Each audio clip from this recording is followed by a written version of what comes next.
Becoming pop stars. Becoming upstarts. Becoming big time. Becoming real time. He's the epitome of your friendly neighbourhood agent. And he's selling in one of the hot spots, the booming Central Coast market. Bring the color. He was having a beer with a mate, and his friend said, "You'd be really perfect for real estate," and pulled him into the job. Welcome to Meet the Agent podcast.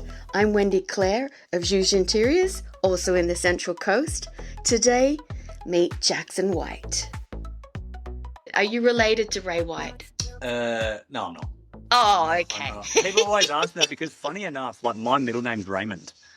How about that? Yeah, so Jackson Raymond White at Ray White. Meant to be, isn't it? It is. There you go.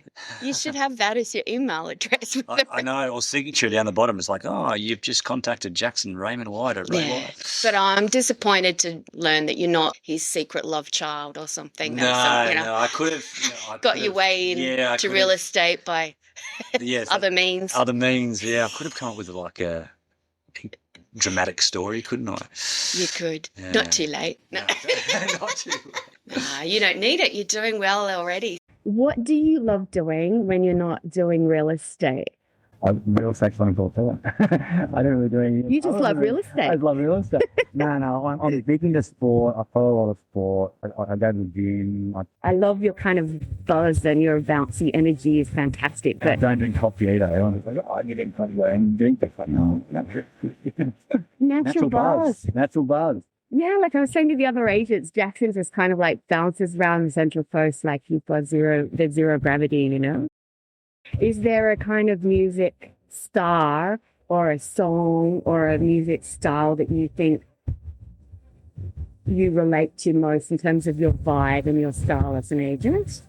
Oh, at the moment, for whatever reason, I'm using the Lewis Capaldi. Yeah, his music is quite poetic and deep, isn't it? Yeah. Alarm at 5, coffee in the dark kitchen light, maps on the bench. At the same time as it's quite sort of easy listening. In another quiet street, highway north, soft air sneaks through the cracked window. He used to dream, now he's driving straight into it. Signboard stacked in the backseat, scuffed shoes on the front door mat. Every open door feels like one step closer to the life he wants. Meet the agent on the Central Coast. You just kind of fell into real estate in this amazing way. Naturally, I guess. Naturally. Terry goes Santa to No looking back. That's it.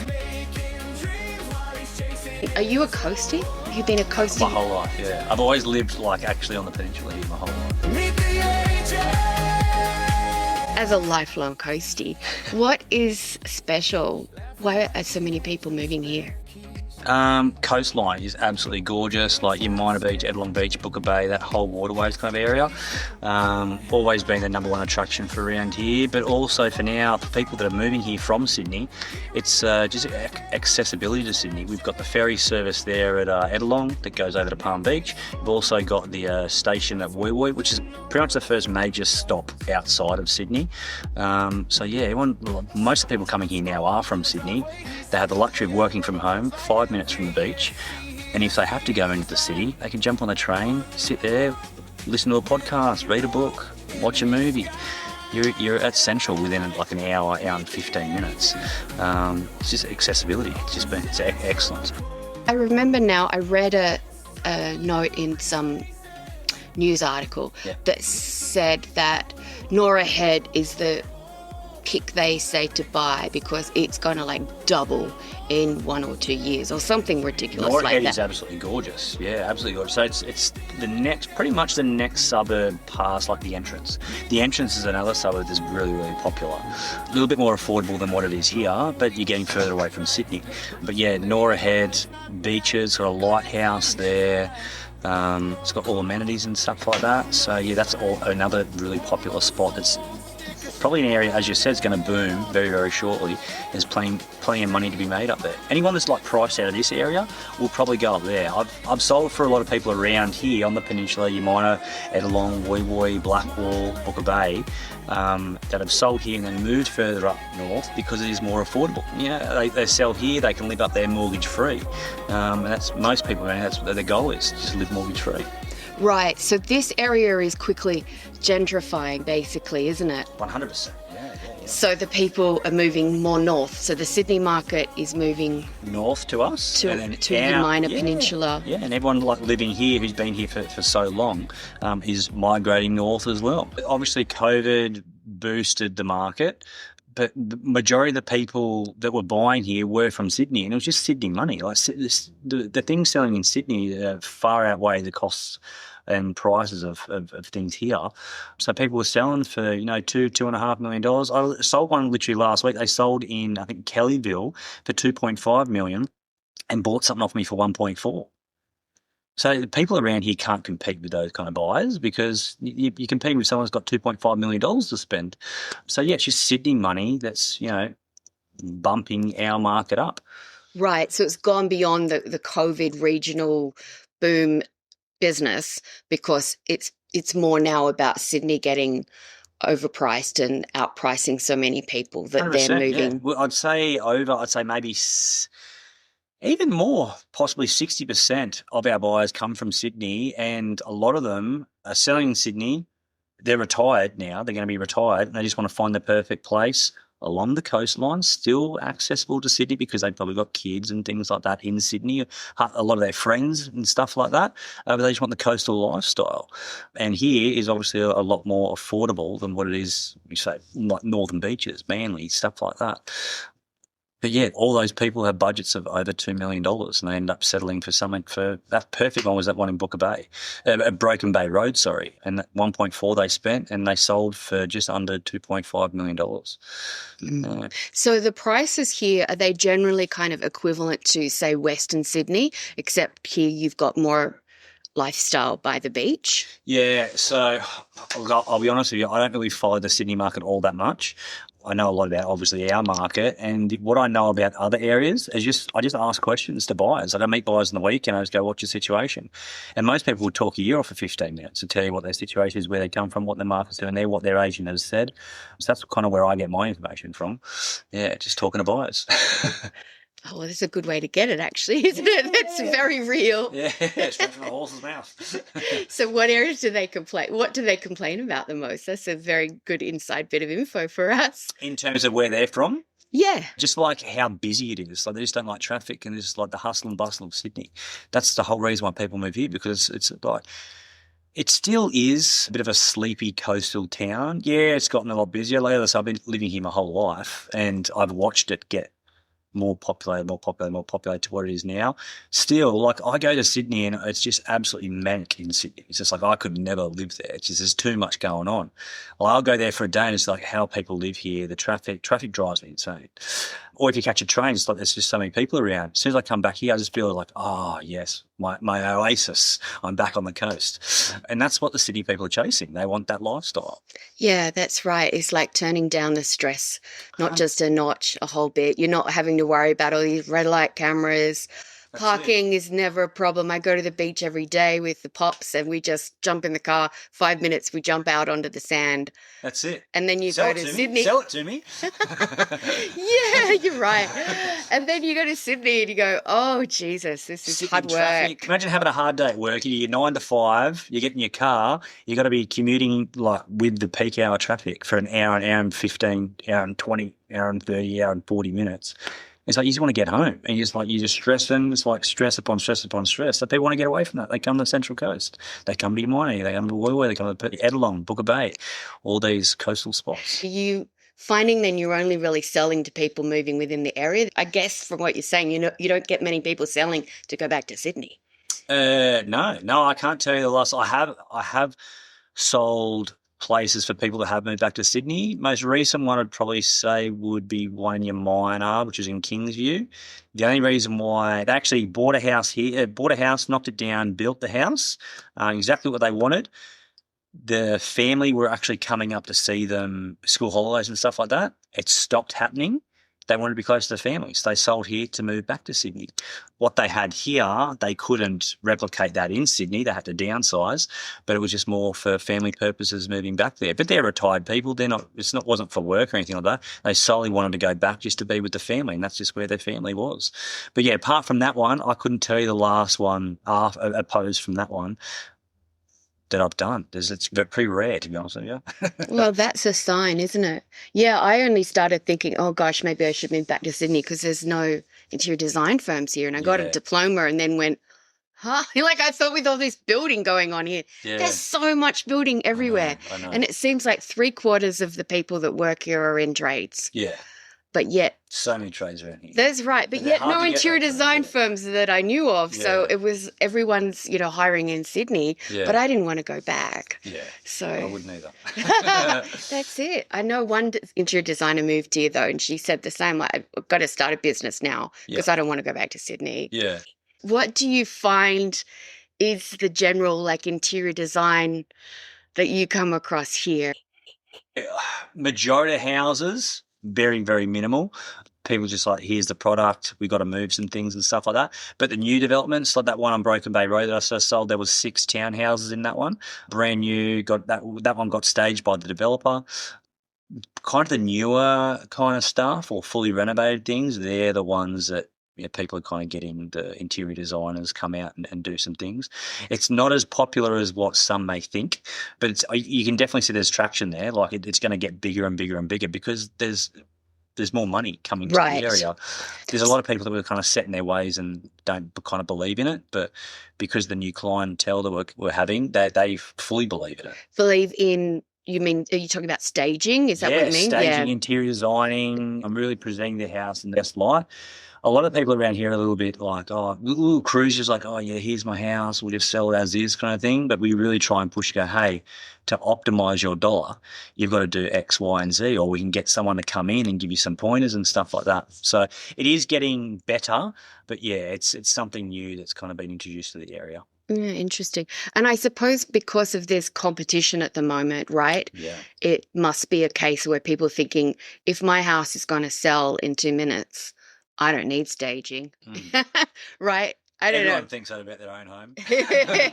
Yeah, and then you're the one who's got to run around and make it real, and you go, hang on a second. That's it, yeah. Or we just try to put like clients in touch with the right people to help educate them in order to get the best result.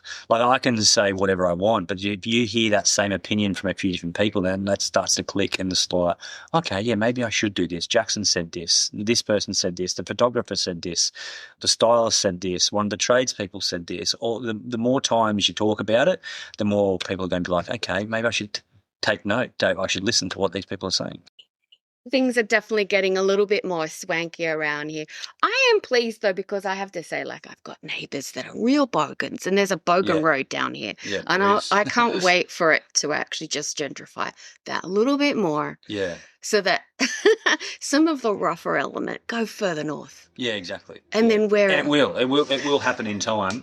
But yeah, the more, what's the right word to use? I don't even know what the right word to use is. That's not offensive. Yeah, the scruffier crowd. The scruffier crowd, yeah. The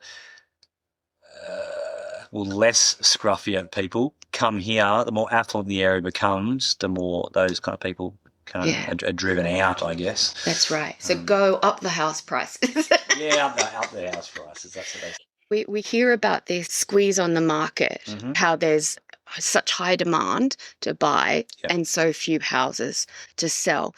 Are there fewer houses even in the Central Coast on the market? This time of year, yeah, there has been less in terms of, like, if you look at, like, we do stats every month to see how month to month kind of performs, and where is the best time to sell, when's not the best time to sell. There's no right or wrong way because there's always going to be buyers in the market. But of late, yeah, there hasn't been as much stock. Buy activity is still really good, but there's buyers still coming to open homes and wanting to buy something. But there's like, they always say to us, oh, okay, yeah, we like it, doesn't tick all the boxes. Let us know if something else comes up. I mean, there just hasn't been as much stuff coming on. So there's buyers there. It's just, yes, as you said, supply and demand. There just hasn't been as much there as what has been in previous years. And do you think it's about on par with the other markets, or do you think there's even more of a shortage here? Someone was telling me, and I don't know if they're right, that in Umina, like there was a particular shortage. I don't know if they were just trying to get me to listen. It goes in waves, to be honest with you. Like Umina, so our three most populated suburbs are Umina Beach, Edlong Beach, and Woy Woy. Umina Beach is the most populated suburb. So when people say, "Oh, there's a shortage in Umina Beach," well, I wouldn't say it's a shortage. It's as such. There's just more people in Umina, and there's less properties that are on the market. They expect, because Umina is more popular, there should be more in Umina. It's not really how it works. So yeah, that's probably the best way to kind of describe that. But. Right. So are the interest rates affecting the market very much here? From what I've seen, not so much really. Like, a lot of the people that are buying here, as I said, are people that are retired, sold in Sydney, 100% cash, and they're just buying something outright. Obviously, we do deal with a lot of people that do have mortgages, but some people, are downsizing, so they're going to have less of a mortgage. Interest rates aren't going to affect them all that much. Or people that are upsizing, selling their house, getting something a bit bigger, are going to have a bigger mortgage. Yeah, I don't know. It's a bit of a tough one. Have I noticed a massive difference when interest rates have changed? Not really. The market kind of just keeps chipping away. People are just a little bit more cautious of what they buy. They don't want to, push themselves too far. Or if they can get a house, oh yeah, we can buy this house and we can do an extension and we don't have to borrow as much. Or if they just go, yep, no, we just want the big house, don't want to do any work to it, and then they run the risk of having that higher mortgage, higher interest rate. So it's more about how much they can spend and what they could buy with that money, rather than it affecting the numbers of people looking to buy or sell. We deal with a lot of brokers, so the brokers are pretty cluey, and they don't really put people in a situation where, okay, this could end badly for you.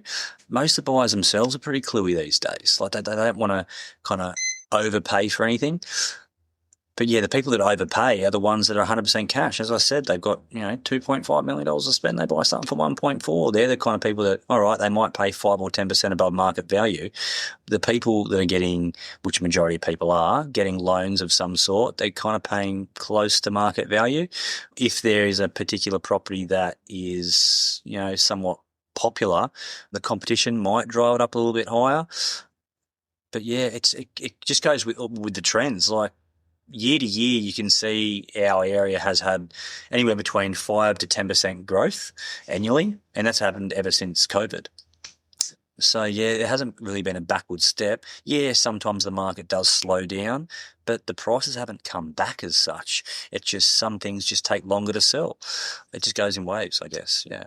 So 5 to 10%, is that pretty average for Australia, or is that like a better investment? No, it fluctuates in all sorts of places. Like, we've had people that have sold their place here, moved somewhere else and bought an investment, say out towards like Cessnock, where you've got better returns, places are cheaper, there's mining out there, it's pretty close to Newcastle, good investment type properties, big blocks of land. Places like that have annual growth of above what we have, but it's like, what are you looking for kind of thing? It's just like, if you want that kind of growth, okay, go out those kind of spots. So this is more people coming here because of the lifestyle and the affordability, the Sydney market, as you said. There's less people coming here to invest as such. It's a lifestyle change for them.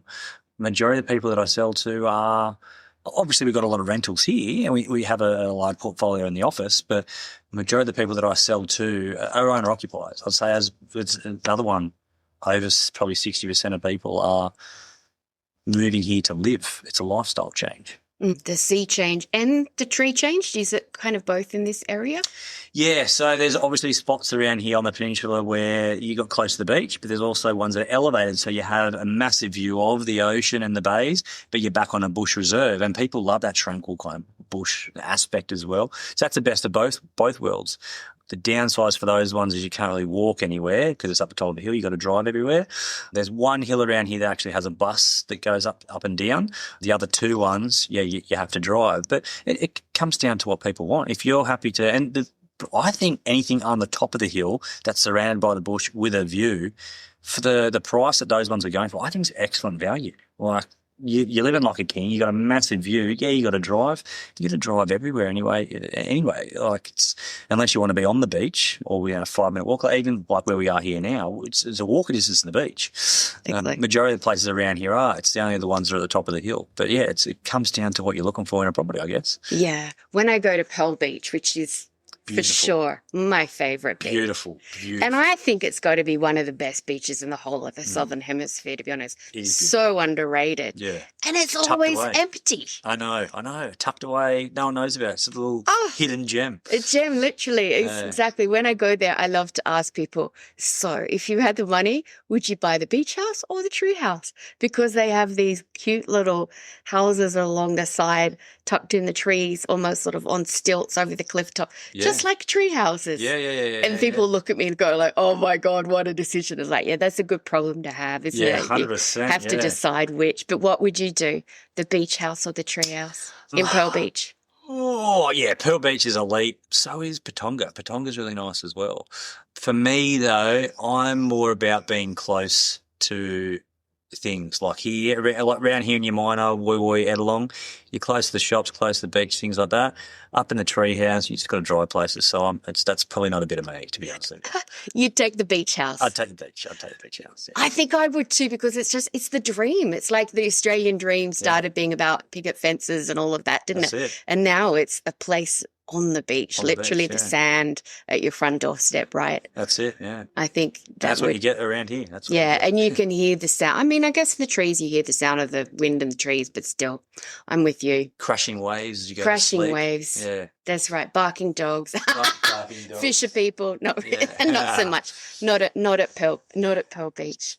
Excellent. What do you see then of the market heading for the coast? I mean, there's going to supposedly be at some point this whole fast train going all the way to Newcastle. Yeah, Is I it hear all the time? You hear it all I've been hearing it for years though. So I'm waiting for it to come to fruition. It's like an urban myth for you. It's like an urban myth, yeah. All right, so tell me some of the most memorable stories, things that have stood out in your memory and that amazing experience you've had. One of the ones is my very, very first sale. I actually met the people on holidays in Fiji. They were in like a little hut bureau next to us, and we were just having drinks. And You were in having a chat. Fiji? I was in Fiji, yeah. And we just like, oh, where are you from? You know, you're in Fiji, you're overseas. Like, oh, we're from New South Wales. Whereabouts? Central Coast. Whereabouts? Umina Beach. Me too. Yeah, and literally I came back, I was at work, and then they hit me up on social media and they said, hey, you seem like a cool dude. We're selling our house. And they got you to sell it. I also heard that you helped a 98-year-old in COVID who was selling her house while her family was interstate. In Melbourne, and yeah, during COVID, they couldn't get up here, and I just said, oh, well, where does she need to go? She need to go to the airport. Sweet as, all right, I'll take her to the airport. But yeah, that day I had to drive her, made me a homemade lunch, and we ate lunch in the car on the way there, just a sandwich. But yeah, cute little old lady. Yeah, she was 98, Mavis, never forget her. Yeah. Oh, that's lovely. Well, that I think is a fantastic story because it really shows you like the difference, you know, when you are at the coast versus Sydney. And I mean, there is that similar vibe to the country here where people, you know, say hello as you pass. Yeah.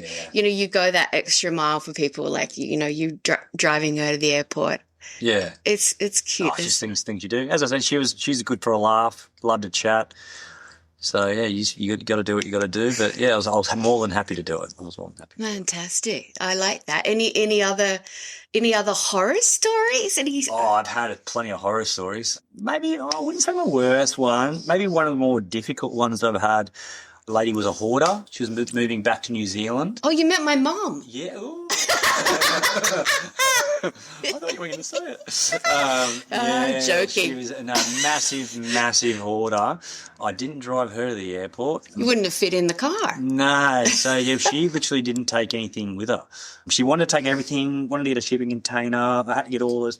I think it was difficult in the sense that it was hard to sell a house as well, and she wouldn't get rid of any of her stuff. So we had to have it written in the contract, and I had to help with a couple of trades to people filling skip bins, getting rid of all the things. Hang on, you had to have it written in the contract to make sure she emptied the place. Yeah, because she was very back and forth in the sense that, all right, I'm going to take this. No, I'm not taking this. I'm going to take this and I'm going to take this. So speaking to her solicitor, speaking to the buyers that we're dealing with, they wanted certain things put in the contract to say, hey, we don't want to be left with all her stuff. And she was a proper hoarder, like the worst I've ever seen. Like you couldn't literally, there was a little track in the whole house that you had to walk down to into each room because you couldn't get anywhere. What do you think's your goal from here? Are you going to just go onward and upward and stay in the coast? Yeah, I don't think I'd go anywhere else. I just know the area too well to go anywhere else. But as I said, when I first got into real estate, the opportunities kind of fell into my lap. Who knows what else is going to fall into my lap? If I think it's a good opportunity, I'd give it a crack. Absolutely. But yeah, for me at the moment, staying on the coast. Signboard stacked in the backseat, scuffed shoes on the front door mat, every open door. Thanks so much for joining us, Jackson. And thank you, everyone, for listening in. He wants, meet the agent. I'm Wendy Clare of Juge Interiors. Join us next week for another episode of Meet the Agent podcast.